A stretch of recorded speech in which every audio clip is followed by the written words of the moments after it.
नमस्कार। आज मो कलम छोट कविताटी खास नारी मानक कवितार शीर्षक ହେଉଛି नारी। कविता आवृत्ति करने आगु किछिटा कहबी नारी मानक नारी ହେଉଛି धैर्य, नारी ହେଉଛି शक्ति,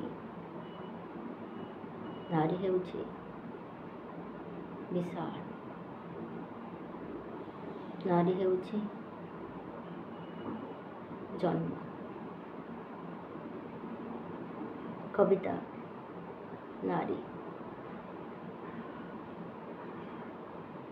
तुम्हें मो फूल पत्र डाल सबको छिंडे नहीं पार।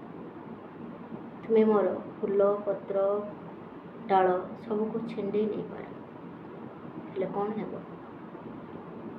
जानिछ? मोर व्यक्तित्व हेउछि मूल। मो विशाल, मो प्रशस्त, मो विस्तृत। तेणु तुम्हें छिंडे देले कौन हम?